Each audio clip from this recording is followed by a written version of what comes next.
Avec moi dans cette émission, Moustapha Diallo, bonsoir. Bonsoir Aliou, bonsoir à tous. Bonsoir à vous, Bani Sidibé. Bonsoir Aliou, bonsoir aux auditeurs. Bon retour dans cette émission après plus de 6 mois. Oui, merci, voilà, vous Aliou. êtes à présent avec nous. On va alors ouvrir le débat avec ce tout premier sujet. Apparemment, Charles Wright ne veut pas se reposer tant qu'il a sous les mains le soupçon de détournement des personnes qui se hasarderaient à s'emparer de deniers publics. Nous avons appris depuis hier, ça a circulé dans les tuyaux, mais maintenant c'est avéré que Charles Wright voudrait qu'on engage des poursuites contre le directeur général de la Caisse nationale de sécurité sociale qui aurait dépenser une forte somme d'argent pour un journal, pour qu'on parle, je sais pas, pour un article, je ne sais pas si vous avez les informations. Eh bien, comment comprenez-vous cette démarche de Charles Wright qui ne se repose pas d'abord? Alors, moi, je ne comprends pas, en fait, la démarche de Charles Wright. Bon, je ne sais pas. D'un côté, on ne demande pas de poursuivre des faits présumés de détournement de deniers publics. Et quand je prends certaines structures, certains EPA comme l'OGP par exemple, on a vu ce qui a circulé sur les réseaux sociaux et on a pratiquement vu en silence radio de la part du ministre de la Justice, des Droits de l'Homme et Garde des Sceaux. Mais de l'autre côté, on voit ces dénonciations à moins de 24 heures, Charles Wright qui sort toutes les stratégies. Et pire, ce qui se passe, c'est que Aliou, depuis un moment, il y a quelque chose qui est en train de devenir la règle au niveau du ministère de la Justice. C'est que la page Facebook du ministère est transformée en un lieu où même ceux qui sont soupçonnés ou à ceux à qui on reprocherait des faits présumés de détournement sont informés en fait. D'abord, la personne n'est pas directement saisie. Tout de suite, il y a ces injonctions qu'on retrouve sur les réseaux sociaux. Tout le monde en parle. Dans le libellé tout à l'heure, vous avez rappelé le cas du directeur qui est le directeur de la Caisse de prévoyance sociale. Qui était le directeur général de la Caisse de prévoyance sociale, qui aussi s'est retrouvé comme ça. D'abord, je ne sais pas ce qu'on fait de la présomption d'innocence dans ce pays, jusqu'à ce que la justice prouve que ces faits sont avérés. Pour le moment, ces personnes sont innocentes, jusqu'à ce qu'on arrive jusqu'à ce que la justice arrive à prouver effectivement qu'il y a détournement de fonds. Mais le fait d'engager des poursuites ou de demander à ce qu'on engage des poursuites, c'est aussi une bonne chose parce que ça participe. Nul n'est contre. En matière de droit, Aliou, je ne suis pas spécialiste, mais on entend souvent les spécialistes dire que la forme commande le fond en termes de droit. Mais qu'est-ce qu'on fait justement de cette forme-là?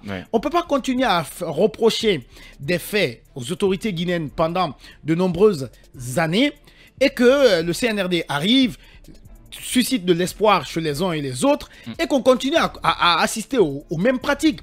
Figurez-vous, au-delà des poursuites engagées contre ces personnes-là, contre ces cadres de l'État-là, il y a leur honneur qui est engagé. Effectivement. Le cas Dr Cissé est une preuve. Non seulement il a perdu banalement son poste, mais également son image a été très terni sur les réseaux sociaux. Heureusement, il a été déclaré non coupable, mais vous avez vu, ça n'a pas pris une ampleur qu'on a connue lorsqu'on a annoncé des poursuites contre lui. On risque de se retrouver dans le même cas qu'avec l'actuel directeur général. Je me demande où est passé ce procureur général devenu ministre de la Justice qui s'intéresse tant. Oui, s'intéresse tant. Ce matin, dans l'émission Mirador, on parlait encore des procédures judiciaires non respectées, la forme qui ne serait pas respectée dans d'autres procédures qui sont en cours en ce moment. Il y a assez de ping-pong. On a l'impression qu'aujourd'hui, la justice guinéenne sert plutôt de règlement de compte des uns vis-à-vis des autres que vraiment de prouver les faits qui sont avérés et qui sont reprochés aux uns et aux autres. Eh ben voilà, c'est bien de poursuivre, c'est bien d'engager des poursuites, mais il faut le faire bien, il faut bien le faire. Alors, comment comprenez-vous, vous aussi, cette démarche de Charles Wright qui, en tout cas, est prêt à traquer les personnes qui se hasarderaient à s'accaparer de l'argent public? Merci Aliou, je pense qu'il a rappelé, c'est bien dommage pour cette transition malheureusement, et même dans l'émission Mirador, si vous avez même suivi l'opposition aujourd'hui en conflit avec le CNRD, l'une des revendications aujourd'hui de la plateforme ANAD, de cette plateforme-là, c'est le non-respect de la présomption d'innocence. C'est dommage pour cette transition. Il a rappelé, il a donné assez d'exemples. Aujourd'hui, on a l'impression que le ministre Charles Wright est en train de tomber aujourd'hui dans le populisme. Quand il était au parquet, il était tout le temps en train de poursuivre les gens.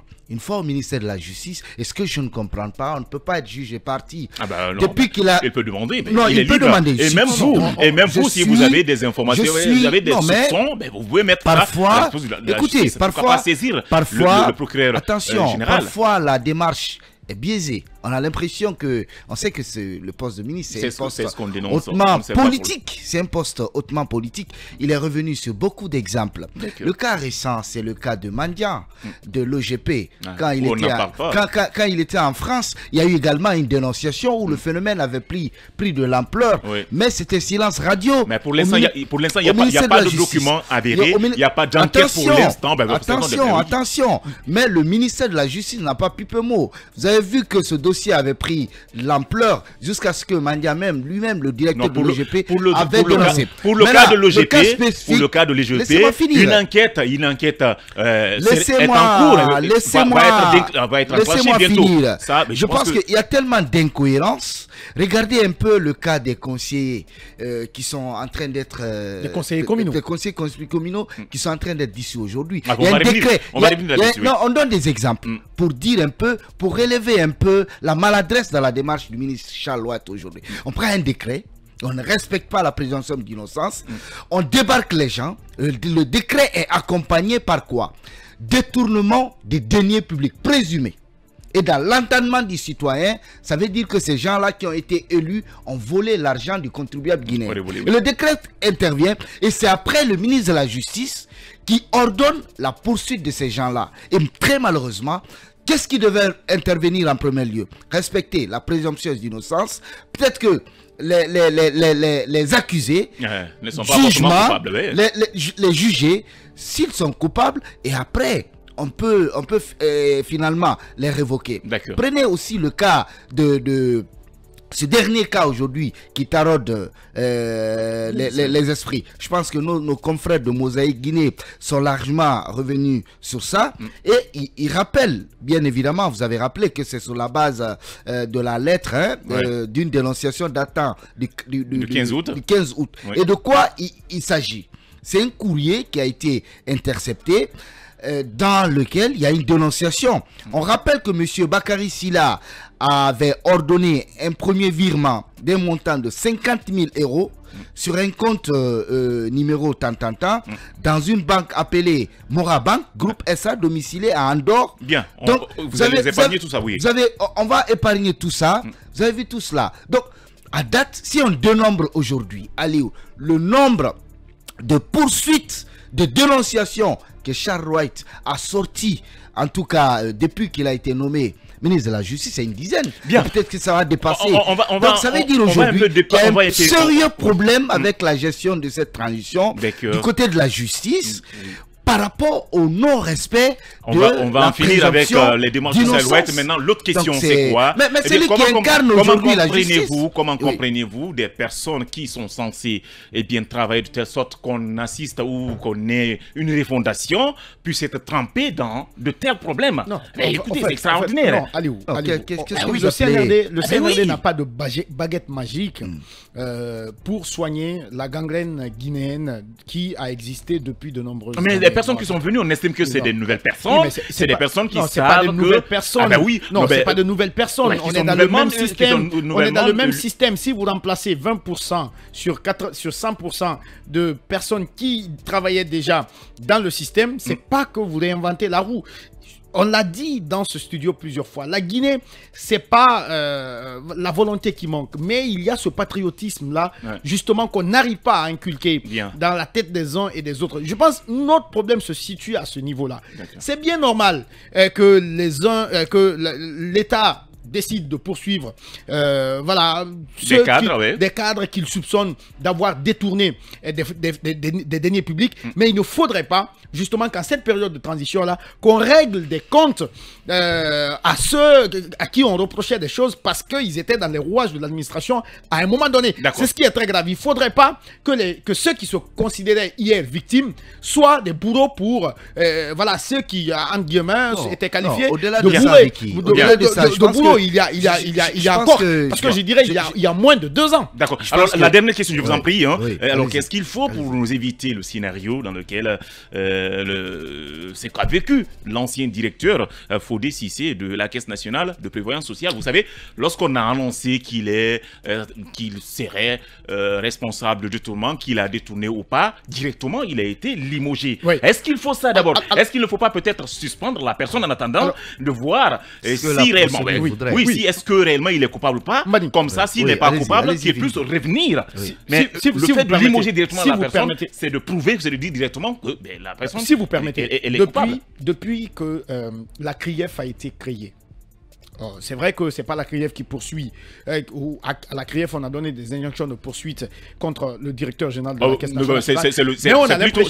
C'est plutôt le procureur général. Pour l'instant, ce n'est pas arrivé au niveau de la CRIEF. Non, ce qui arrive, Aliou, depuis un certain temps, c'est que depuis, à ma propre remarque, depuis que la CRIEF a été créée, dès qu'on parle de malversation financière, et que le nom des soupçons de malversation financière, j'y arrive enfin, et que le nom de quelqu'un est cité, automatiquement dans l'opinion, on pense que la personne est coupable. Effectivement. Alors que... Elle est lapidée sur les réseaux sociaux, elle est directement, elle est déshonorée, eh bien il y a tout ça. En fait, je ne sais pas ce qu'on fait de l'honneur de ceux qui sont soupçonnés de malversation financière. C'est pas parce que quelqu'un est soupçonné de quelque chose que ça veut forcément dire que la personne est coupable. Je suis sincèrement désolé. Il faut qu'on respecte... Mais pas que l'opinion. Pas que l'opinion, je le disais tantôt. Si nous voulons... Pour le cas de docteur Fodé, directement, c'est au niveau du plus haut sommet qu'on a directement limogé le gars, sans attendre qu'il y ait justice. Si nous voulons éviter des scénarios de ce genre, la loi est claire là-dessus. Il faut respecter la loi puisque cette loi gouverne tout le monde, coiffe tout le monde. Bien. Alors, qu'est-ce qu'il faut pour nous éviter? En tout cas, est-ce qu'il faut directement limoger le directeur de la caisse ou attendre à ce qu'il y ait d'abord procès, qu'on vérifie, il est coupable ou pas? Et peut-être suspendu, à mon avis. Aujourd'hui, malheureusement, l'image de ce directeur est en train de prendre un grand coup. Toi-même, tu as rappelé, dans les conditions normales, on devait peut-être penser à suspendre le monsieur. Rien n'est encore fait. Lui-même, il pouvait prendre l'initiative de se retirer de son poste. Et je pense que le colonel lui-même, dans ses démarches, est dans le populisme. J'insiste là-dessus. Regardez un peu, on nous a fait comprendre dans ce pays qu'avant que les gens ne bénéficient d'un décret présidentiel, qu'on essayait de faire une enquête de moralité, qu'on avait mis même une commission en place. Et puis, avant même de prendre fonction, vous venez vous jurer sur le Coran et la Bible. Donc, ça veut dire aujourd'hui que c'est l'amateurisme. Aujourd'hui, au sommet de l'État. Le problème, c'est à ce niveau. Merci infiniment à vous. On va observer une pause et on revient juste après.